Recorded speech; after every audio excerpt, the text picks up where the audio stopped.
Welcome to my house, baby, take control now. We can't even slow down. We don't have to go a while. Welcome to my house, play the music too loud. Show me what you do now. We don't have to go a while. Welcome to my house. Welcome to my house. Morning comes and you know that you wanna stay.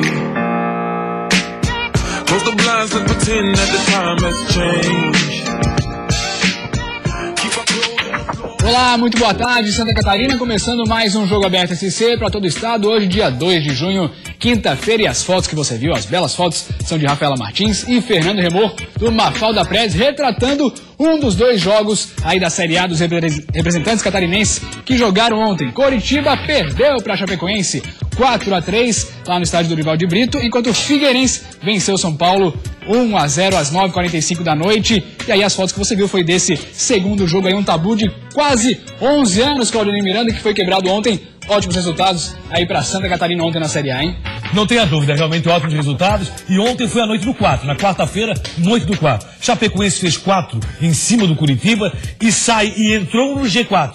Enquanto isso, Rafael Moura, o He-Man, fez o seu gol de número 4 no Brasileiro e saiu do Z4 do Figueirense. Ainda bem, futebol catarinense brilhou na quarta-feira com o Chapecoense, com o Figueirense. Figueirense continuou sendo o time de um tempo só. É verdade. Jogou muito o primeiro tempo, jogou quase nada o segundo, quase se complica. O Figueirense poderia sofrer mais um empate dentro do seu estádio, que seria muito ruim. Você vê o equilíbrio do campeonato. Figueirense fez 1-0 no São Paulo, um magro 1-0, sai da 17ª posição, pula para a 10ª, pode perder 2 posições hoje, mas dificilmente perde, porque Vitória teria que vencer fora de casa e a Ponte Preta teria que vencer fora de casa. Acho que se mantém na 10ª posição, que é muito bom. O G4 para a Chapecoense faz muito bem. Chapecoense continua encantando, né, o Brasil com o resultado, está no G4, se bem que vamos ver em um lance, a Chapecoense foi beneficiada. É isso. Uma hora você chora porque é prejudicado e uma hora você não diz nada, fica quieto quando é beneficiado. E aconteceu isso ontem. Eu quero ver o dia que o treinador vai chegar depois do jogo e dizer assim: olha, vencemos, mas fomos favorecidos pela arbitragem. Não vai acontecer. Acho difícil também que aconteça, Claudionir Miranda, mas vamos ver então esse lance polêmico e também outros lances dessa partida entre Coritiba e Chapecoense. A Chape sempre com ele resolvendo. O cara teve hat-trick. Bruno Rangel fez 3 gols. O Coxa foi quem começou vencendo. De cabeça, Rafael Marques fez 1-0. Quando Bruno Rangel invadiu a área, Juninho fez pênalti. Ele mesmo, Bruno Rangel, foi pra bola e empatou, 1-1. No bate-rebate na área, Marcelo tentou a bicicleta e o juiz viu o toque de mão de Rafael Marques. Muita reclamação do Curitiba, mas o juiz não voltou atrás. Bruno Rangel foi para a cobrança de novo e fez o segundo dele, 2-1 Chape. O Coxa não desistiu e no segundo tempo, Dodô tocou para Ortega empatar de novo, 2-2. Mas Bruno Rangel estava impossível e fez o terceiro de peixinho, depois do cruzamento de Lucas Gomes. Só que Lucas Gomes também queria fazer o dele, e olha a jogada que ele fez. Saiu do meio de campo, foi levando e encobriu o goleiro Wilson. Golaço, 4-2 Chape. Nos acréscimos, Juninho diminuiu, mas a vitória era da Chapecoense. Fim de jogo, Coritiba 3, Chape 4. Pois é, Claudionir Miranda, grande partida do Lucas Gomes e excelente partida do Bruno Rangel, de fato jogando muito sempre, fazendo muitos gols. E aí o Guto Ferreira na coletiva justificou aquela questão de revezar no ataque, deixando o Kempis no banco às vezes, deixando às vezes o Kempis como titular e revezando com o Bruno Rangel. Disse que o Bruno Rangel precisa desse gás. Explicação? Não, nem um pouco. O que ele pode fazer é, se não tiver todo o gás necessário, deixe o Bruno Rangel em campo e tire no segundo tempo. Vai tirar como um cara que faz 3 gols numa partida, verdade. Um cara que é um dos artilheiros do Campeonato Brasileiro. Você não tem como tirar um cara desse e deixar no banco. Tem que dizer o seguinte: apesar de ser beneficiado pela arbitragem, num pênalti que não existiu, que não é esse aí, esse aí foi muito claro. Esse pênalti aconteceu no gol de empate. No outro lance, nesse aí, ó, você vê que a bola vem pra área, tenta-se a bicicleta, o jogador atinge o atleta do Curitiba e na sequência a bola bate no seu ombro. No ombro, né? bate no seu ombro, então não teria com a arbitragem marcar esse pênalti. E ele estava em cima do lance, a visão dele não estava encoberta. A visão dele não estava encoberta, estava bem. Eu acho que o Pablo, nesse momento, acabou falhando, que é o Pablo que foi o árbitro do jogo. O que acontece com relação à Chapecoense? Apesar de ter sido beneficiado pela arbitragem, o pênalti não existiu, o desempenho da Chapecoense foi desempenho para massacrar o Curitiba. Tanto é verdade que o Wilson foi talvez o melhor jogador em campo. Pegou muito o Wilson ontem. No primeiro, no segundo tempo, e mesmo assim tomou 4 gols. Então a Chapecoense chegou demais. No campo adversário, sempre fazendo marcação alta sempre. A Chapecoense tocou muito a bola. A Cléber Santana jogou muito ontem mais uma vez. E a Chapecoense mereceu a vitória, apesar do erro da arbitragem, que foi muito claro. Não seria pênalti. O Curitiba continua lamentando. E essa derrota custou o cargo do Gilson Kleina. Gilson Kleina não é mais o técnico do Coxa. Acabou sendo demitido.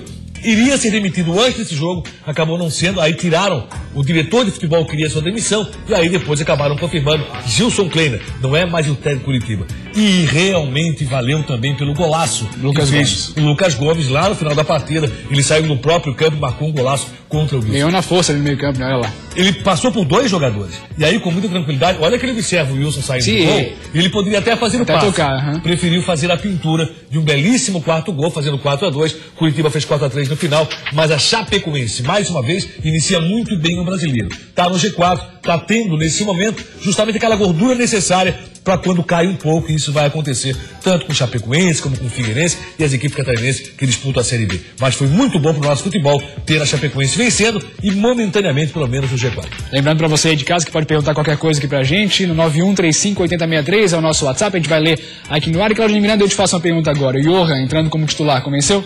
O Johan convenceu muito, jogou muito. O Johan é um bom garoto. E olha que não sentiu a falta da Chapecoense de Ananias e Gil, 2 belíssimos jogadores. Eu não sei qual vai ser o comportamento quando o Fluminense, que é uma equipe mais forte, menos jogando dentro de casa. Mas a Chapecoense tem um bom time de futebol e está aprovado, tem um grande grupo. E o Johan jogou muito ontem. Parabéns à Chape, então, tá no G4. O Claudio Miranda, a gente vai para um rápido intervalo. E aí na sequência a gente fala do outro jogo que aconteceu na Série A. Vitória do Figueira dentro do Scarpelli. Figueirense pressiona o São Paulo no Scarpelli e sai de campo com uns 3 pontos. Rafael Moura, com todo o tempo e liberdade do mundo, cabeceou certeiro, sem chances pro Denis.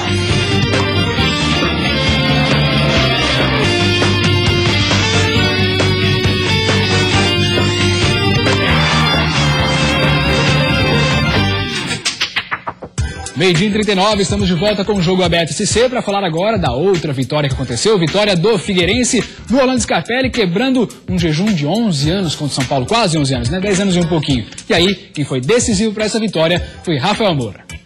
O primeiro lance do jogo é um resumo principalmente do primeiro tempo da partida entre Figueirense e São Paulo. Erro são paulino e pressão alvinegra. Foi assim que o Figueirense dominou totalmente o tricolor paulista na primeira etapa. Com menos de 2 minutos de jogo, o Figueira já pedia pênalti nesse lance. A marcação alta do time da casa encurralou os visitantes, que erravam na saída de bola e davam a chance do Figueira finalizar. Apesar da pressão, o Figueirense não conseguia acertar a finalização. Faltava aquele capricho final para aproveitar as oportunidades que apareciam. Até que aos 15 minutos, Ayrton lançou o Hermel, que cruzou na área, e Rafael Moura, com todo o tempo e liberdade do mundo, cabeceou certeiro, sem chances pro Denis. O primeiro chute São Paulino foi esse, aos 18 minutos de jogo, com Paulo Henrique Ganso, convocado para a seleção horas antes da partida. Enquanto isso, o Figueirense mantinha a pressão e por muito pouco não ampliou. O São Paulo ameaçou reagir no fim do primeiro tempo, primeiro nesse contra-ataque puxado por Thiago Mendes, que Gatito se antecipou bem, e depois nessa bola que caiu nos pés do Centurion, mas o argentino isolou. Na volta do intervalo, Paton colocou Kelvin no lugar de Aldo, mas quem começou em cima mesmo foi o Figueirense. Gustavo Hermel tentou de longe, mas bateu no meio do gol. A resposta São Paulina foi mais perigosa. Bruno cruzou e Allan Kardec por muito pouco não empatou. Defendendo um tabu de 10 anos sem perder para o Figueirense, o São Paulo se lançou ao ataque. Com 4 jogadores na frente, o tricolor pressionava, mas não conseguia finalizar. Enquanto isso, o Figueirense apostava nos contra-ataques. Nessa jogada, o Badi teve tudo para matar o jogo, mas cabeceou muito mal. Enquanto o São Paulo pressionava para manter o tabu, o Figueirense tentava matar a partida nas chances que apareciam. Nessa cobrança de falta, o Ayrton fez o Denis trabalhar. Mas nos minutos finais, esse tabu por muito pouco não permaneceu. O São Paulo criou boas chances e quase chegou ao empate. Primeiro foi o Kelvin, que ficou no travessão. Depois o Rogério bateu cruzado e passou bem perto de empatar. E por último o Ganso tentou da entrada da área, mas bateu por cima. Se não empatou, o São Paulo pelo menos se livrou de tomar o segundo. Lins teve tudo para ampliar, mas parou em Denis. No fim ficou mesmo no 1-0 para o Figueirense, que conseguiu a primeira vitória na Série A e de quebra derrubou o tabu de 17 jogos sem vencer o tricolor paulista. Eu falei com os jogadores, a minha filha, eu tenho duas filhas, uma de 22 e uma de 11.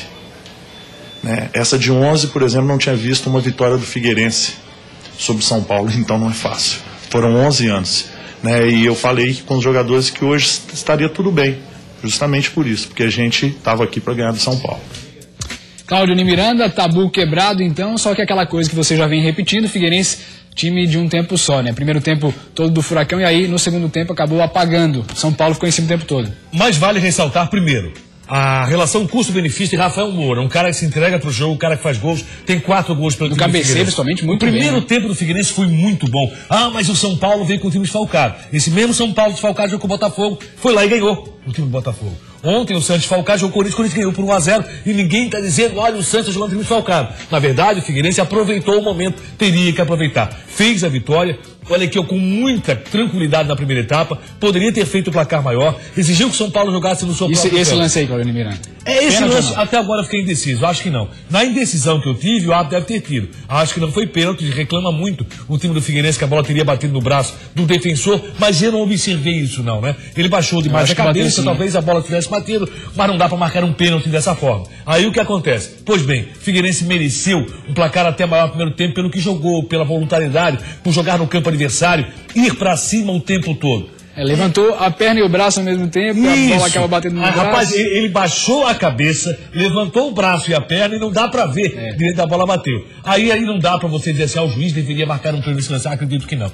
Mas o Figueirense poderia ter tido um placar melhor, jogou pra isso, jogou muito mais que o São Paulo. As alterações do segundo tempo, entre elas, Renato Augusto que entrou sem estar adaptado. Eu acho que aí o Vinícius Ferrou.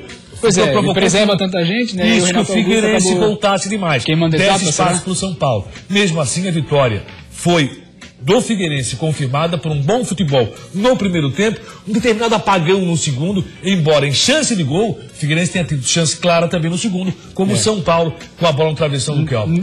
No total, a posse de bola foi 37,8% do Figueirense e 62,2% do São Paulo. O que dá muito sofrimento pro torcedor alvinegro, né? Essa posse de bola pequena que o Figueirense tem, mas essa é a característica do Figueirense, do técnico de seu troca. A posse de bola do adversário, o Figueirense vai mais na boa. Foi um jogo bom. Gostei do jogo, apesar do pequeno público, apesar da chuva e do frio. Um jogo bom que viu no Scarpelli nessa vitória do Figueirense por 1-0. E Claudio Miranda, o Lins acabou entrando também na parte final ali do jogo e fez uma fumaça ali, né? Gostei do Lins, acho que logo pode ser companheiro também do Rafael Moura. Opções o técnico passa a ter aos montes. Ele tem opção para montar o time. Tanto é que eu estava vendo o time reserva, que hoje deve jogar contra o Inter de Laje, jogo treino no Scarpelli. O time reserva demonstra que realmente tem muitas opções, o técnico de seu tropa, para fazer um bom campeonato brasileiro e dar mais tranquilidade. O problema é o sofrimento. Primeiro tempo muito bom. Segundo tempo de sofrimento, o torcedor ficou se segurando, porque o São Paulo cresceu um pouco mais na segunda etapa.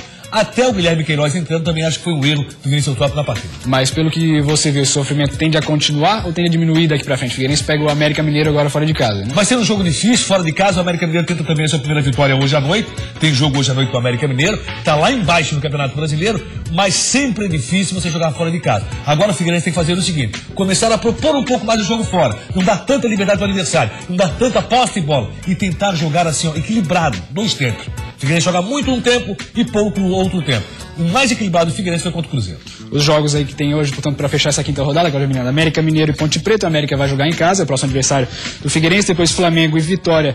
O Flamengo joga dentro de casa e o Palmeiras e Grêmio. Quais desses jogos que o torcedor do Figueirense tem que se preocupar? Ele se preocupa com 2 jogos. O América Mineiro, que joga em casa com a Ponte. Se a Ponte vencer, o Figueirense perde uma posição. É bom que o América ganhe porque tira aquele peso de ter que buscar a primeira vitória. E o Vitória, jogando fora de casa também, se vencer, tira uma posição do Figueirense. Vamos ver como é que foi a classificação da Série A então, com esses resultados aí. 2 vitórias catarinenses, torcedor feliz da vida. Vamos ver, G4 já tem representante catarinense. A Chapecoense está em quarto com 9 pontos. E aí, quem está em primeiro, Cláudio Miranda, Internacional de Argel Fux, hein? O Argel dizendo o seguinte: quero vencer de 1-0, não gosto de vencer 2-1 porque eu tomei gol. Prefiro vencer de 1-0 e quero ser líder. Também no G4 tem o Grêmio e o Corinthians na segunda e na terceira colocação. E aí depois, na sequência, vamos ver quem aparece. Figueirense aparece em 10º, voltando um pouquinho ali. 6 pontos tem o Figueira, está na 10ª colocação, tem uma vitória, essa conquistada aí contra o São Paulo. E o bom é que o Figueirense está na primeira página, né? É, com certeza, tá na primeira página da tabela e tem que se manter assim. Vamos ver. Na sequência, Ponte Preta aparece com Sport, Atlético Paranaense, América Mineiro. Os 4 estão na zona de rebaixamento. América Mineiro é o próximo adversário do Figueira. Fechado então sobre a Série A, a gente vai para um rápido intervalo e na sequência tem uma matéria muito legal, viu? O jogador do Avaí, Renato, família dele é movida a futebol. A vitória era necessária para todo o grupo do Jack, mas para um jogador teve um gostinho especial. Esse é o José Renato da Silva, famoso jogador de futebol do Botafogo de Alagoas. Por mais que eu tenha ficado chateado no momento, eu procurei levantar a cabeça rapidamente para tentar ajudar de alguma outra forma. Isso é Jogo Aberto SC.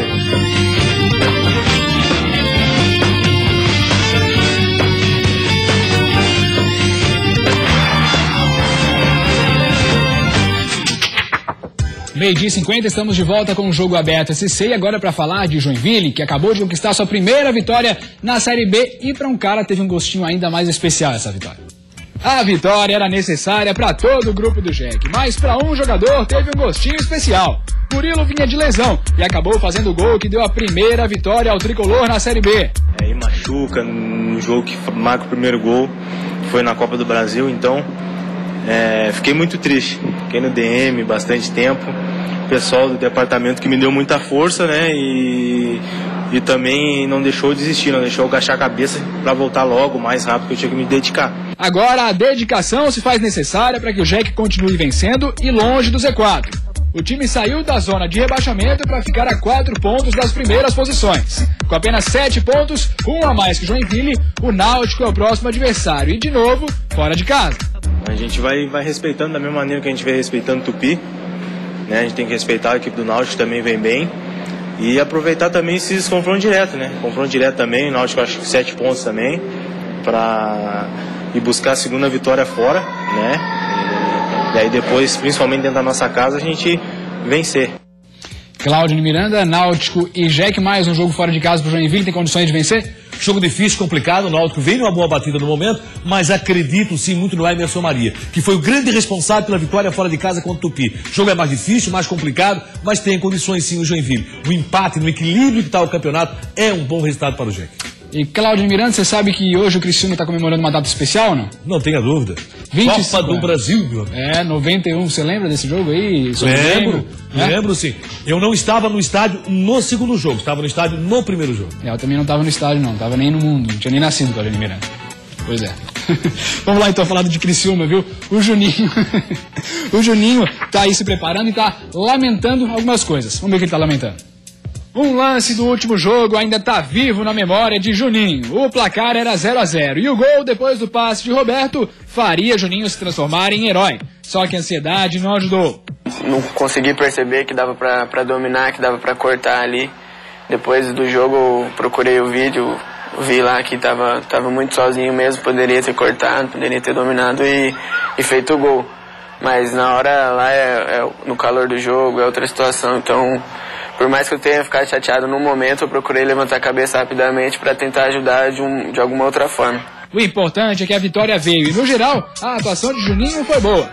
O meia de apenas 20 anos quer continuar evoluindo e está garantido na equipe titular do próximo jogo contra o Oeste. Quem não vai para a partida é o volante Barreto, assim como o lateral Ezequiel. Os dois levaram o terceiro cartão amarelo. Lucas Taylor e João Afonso foram os escolhidos por Cavalo para suprir as ausências. Juninho acha que, independente de quem entrar, o Criciúma está com um grupo forte. Tanto é que superou fácil a derrota para o CRB e conseguiu a vitória contra o Avaí. Teve a derrota contra o CRB, mas o grupo tá muito unido, muito bom de trabalhar. Então acho que mesmo com a derrota não prejudicou em nada. o ambiente entre a gente e eu acho que por isso também veio a vitória aí, uma grande vitória num clássico, né? Pois é, Claudinho, o Juninho tá lamentando até agora um gol que ele não fez aí no último jogo, mas tá com crédito, garoto, tá jogando bem, né? Bom jogador, encaixou muito bem na equipe do Criciúma. Aliás, o Criciúma tem uma bela equipe, o Criciúma vai brigar lá em cima. O Criciúma fez contratações corretas e o Roberto Cavalo sabe montar um bom time. Tem um jogo difícil contra o Oeste fora de casa. O Oeste fez parceria com o Audax. Fernando Diniz está implantando no Oeste a mesma situação que implantou no Audax. E tem vários jogadores que participaram do Audax hoje no Oeste. Vai ser um jogo difícil, empate é um bom resultado, mas nessa batida o Criciúma vai se manter na briga lá em cima sempre. Vamos falar agora do Avaí, que também vai se preparando para o próximo jogo. E aí o Tauan fala da necessidade, da importância de vencer dentro de casa. E a gente sabe que tem que respeitar todos os adversários que vêm aqui, mas aqui não tem que dar nós. E fora de casa a gente buscar um ponto, buscar uma vitória, beliscar uma vitória ali, um empate contra o... Óbvio que tem... É difícil jogar fora de casa. A gente sabe que a equipe do Criciúma é uma equipe qualificada, não pode tirar o mérito deles também, mas a gente sabe que a gente tem que melhorar fora de casa. A gente conversou ontem no vestiário depois do jogo que a gente precisa melhorar fora de casa, isso aí tá nítido, né? Mas dentro de casa não tem que dar nós.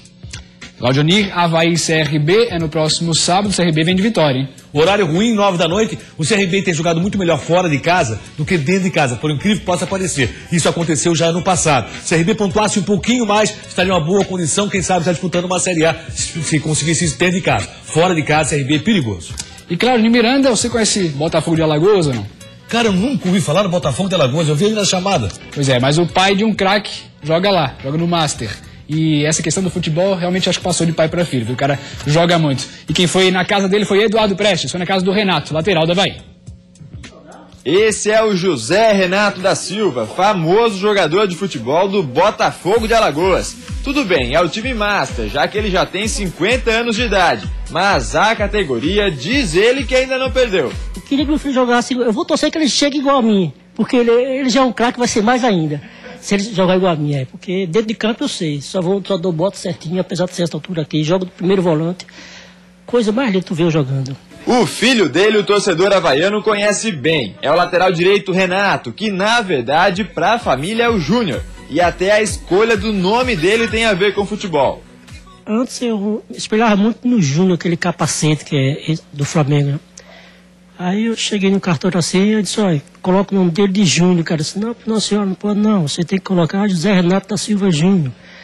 Aí lá onde ele nasceu em Maceió, todo mundo conhece como Júnior. Já deu pra perceber que tudo nessa família é movido pelo futebol. Se hoje o Renato é um jogador profissional, ele deve muito ao seu José Renato, que não pôde realizar o sonho de ser um jogador, mas garantiu ao filho essa oportunidade. Meu pai, aqueles cara bruto, hoje tem 83 anos, aqueles cara bruto, futebol pra ele era pra maluqueiro. Hoje não, tá totalmente diferente. Hoje em dia os pais trabalham, sacrificam, tiram dentro de casa para comprar uma chuteirinha pro filho, pagam uma taxa de seja qual for para levar pra aquela escolinha. Mas no meu tempo, nada era fácil não, cara, era dificuldade. Por isso que o senhor lutou tanto pro Renato ser jogador. Lutei, trabalhava dia e noite, que nem jegue. Muita gente hoje, onde ele nasceu, lá na Cruz das Almas, em Maceió.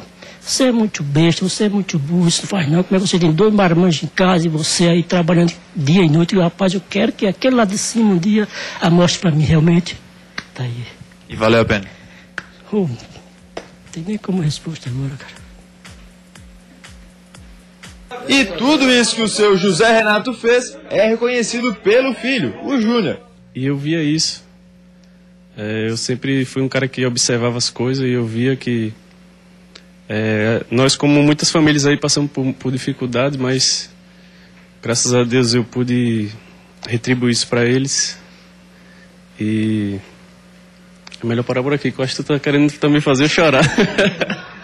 Hoje o Renato Júnior retribui todo o esforço do pai, ajuda financeiramente a família, trouxe todo mundo para conhecer Floripa e, principalmente, deu uma netinha que é o xodó dos avós.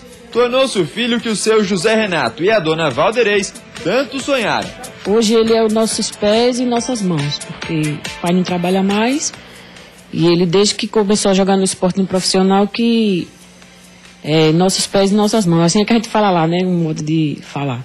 Que ele é quem faz tudo por nós lá. Temos outros filhos que também dão a ajuda deles, mas ele é quem mais faz tudo. Hoje o Renato mora em Floripa com a filhinha Pietra, de 3 anos, e com a esposa Williane. Dos 3, adivinha quem mais sofre com o frio do inverno catarinense? Se você achou que é a pequena, está enganado. Ela não passa frio não, nunca vi um negócio desse não. Não tem frio não, tá sempre quente. Pra ela eu acho que não existe não frio não. Então sobrou pra quem? Eu sinto muito frio. Eu boto um monte de roupa, um monte de casaco, mas ainda eu não mato meu frio. Eu sou muito frienta. Eu fico debaixo da coberta. Eu só saio pro necessário para pegar eles no colégio, mas mesmo assim é difícil. Superando o frio, a distância da família e todas as dificuldades que um jogador de futebol vive, o Renato espera alcançar seu principal objetivo na carreira, que é... Meu sonho é chegar na seleção. Acho que não só o meu, como de todos os jogadores, ter esse sonho de chegar na seleção e lutar por isso. Com o apoio da família e a genética de bom jogador herdada do seu José Renato, ninguém pode duvidar que um dia ele realize esse grande sonho. Legal, né, Claudinei Miranda? O cara que é essencial pro Avaí, essencial pra família dele também. Muito legal, parabéns ao Renato pela família que tem, pelo trabalho do seu pai. E se o Renato jogar, o seu José Renato disse que jogou, vai chegar na seleção. Coisa mais linda, viu? É coisa mais linda, jogava muito. Rapaz, não sei como não foi pra seleção. Pois é, rapaz, que pena, mas tudo bem, o Renato não tem chance. Parabéns, Eduardo Prestes, bela matéria. Valeu, um abraço, Claudinei Miranda. Amanhã o Gustavo Bosley volta para a apresentação, foi um prazer estar aqui com você. Você aí de casa também. A mesma coisa, garoto. Valeu, tchau.